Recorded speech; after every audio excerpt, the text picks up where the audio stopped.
Functions of commerce, ठीक, commerce का क्या काम है? देखिए, commerce include all those activities that are involve in removal of hindrance to the process of exchange of goods and services. तो goods and services को exchange करने के समय जो भी हिंड्रेंस आ रही है, जो भी प्रॉब्लम आ रही है, जो भी अड़चने आ रही हैं, उनको रिमूव करने का काम कौन करता है? कॉमर्स करता है। कौन करता है? कॉमर्स करता है, ठीक है। It does provide a necessary link between producers and consumers. Following are the main functions performed by commerce. पहला क्या है function? Removal of hindrance of person.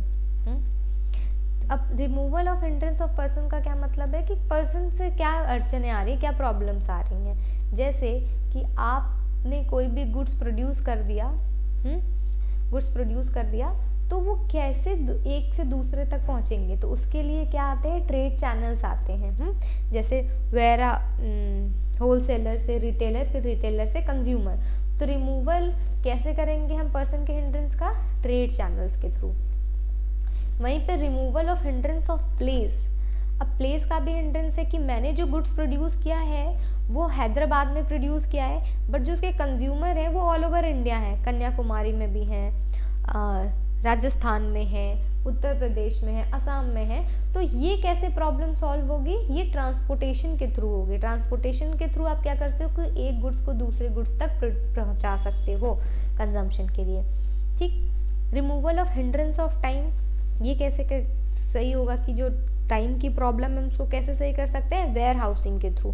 अब टाइम की प्रॉब्लम मतलब जैसे हमने प्रोड्यूस किया है मैंगो, ठीक, तो मैंगोज क्या है? समर्स में भी होते हैं, लेकिन अब आपको मैंगोज हर सीजन में देखने मिलेगा। रीज़न क्या है?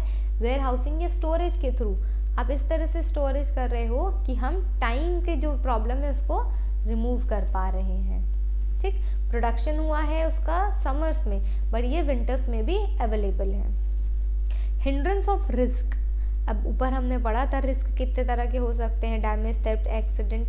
तो कई सारे जितने भी रिस्क हैं बिजनेस में उसको हम इंश्योरेंस के थ्रू रिमूव कर सकते हैं। तो ये सब जो फीचर्स है, क्या ये किसका फीचर्स था? जितना भी हमने पढ़ा अभी, ये किसका था? कॉमर्स के ही अंदर हमने पढ़ा था ना, auxiliaries to trade, trade and auxiliaries to trade. तो वही बोल रहा है कि ये सारे फंक्शंस कॉमर्स के हैं।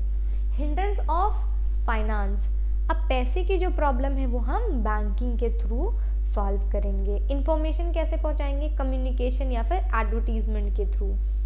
इंफॉर्मेशन पहुंचाना है कि भाई मेरे पास ये जो नया प्रोडक्ट है मैंने लॉन्च किया है, वो कैसे होगा? एडवर्टीजमेंट के थ्रू होगा। तो प्रोस्पेक्टिव बायर्स जो है उनको ये पता चल जाएगा कि ये मार्केट में नया प्रोडक्ट आया है, we can go for that.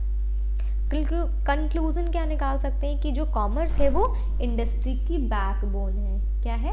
Backbone है। बिजनेस एक्टिविटीज या फिर इंडस्ट्री की बैकबोन है कॉमर्स। इसके बिना काम नहीं चलेगा। बिजनेस रिस्क क्या होता है?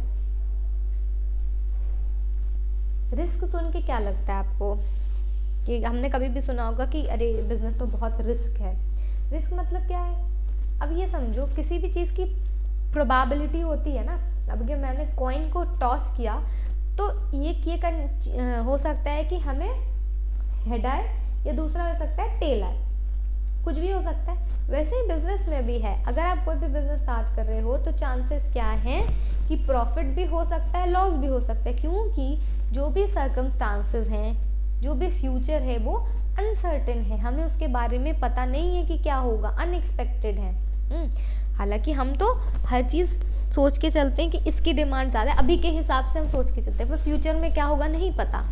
जैसे कोविड-19 में क्या हुआ था, लॉकडाउन हो गया था, किसी को पता था लॉकडाउन हो जाएगा, ठीक। किसी ने नए बिजनेस स्टार्ट किए होंगे, कई सारे प्रोडक्ट्स ले लिए होंगे, पर वहाँ पे उनका बिजनेस में उनको लॉस हुआ होगा। और वहीं पे सैनिटाइजर एंड मास्क वाले बिजनेसेस को प्रॉफिट हुए थे। तो बिजनेस जो है वो अनसर्टेन है। तो डिमांड हो सकते हैं, टेस्ट एंड फैशन में चेंजेस, या जो भी फैक्टर्स हैं उनमें चेंजेस आ सकते हैं, ठीक है। तो हम क्या समझते हैं कि प्रॉफिट भी हो सकता है या फिर लॉस भी हो सकता है। तो हम डिफाइन कैसे करेंगे? The term business risk refers to possibility of inadequate profits और even losses due to uncertainties और अनएक्सपेक्टेड इवेंट्स, ठीक है। टाइप्स ऑफ रिस्क में आते हैं तो दो टाइप के रिस्क हमें देखने को मिलता है, स्पेक्यूलेटिव एंड प्योर। स्पेक्यूलेशन मतलब क्या होता है ना कि आप स्पेक्यूलेटर कौन होता है, जो चीज़ों को समझ के ये कह सकते हैं आप अज्यूम कर सकता है, प्रिडिक्ट कर सकता है कि क्या होगा वहाँ पे।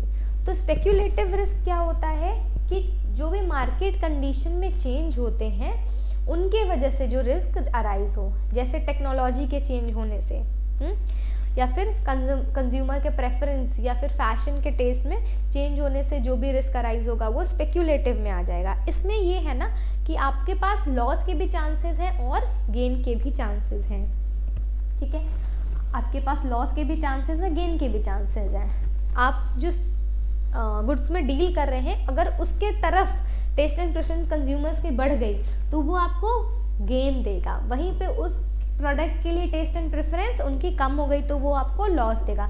तो स्पेक्यूलेटिव रिस्क में पॉसिबिलिटी दोनों की होती है कि गेन हो या फिर लॉस हो।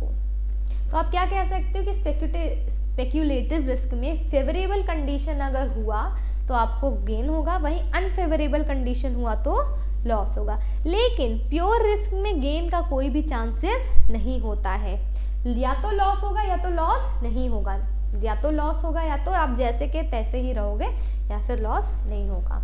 आप दूसरे वर्ड्स में ये कह सकते हो कि देयर अकरेंस में result in loss and non occurrence means no loss.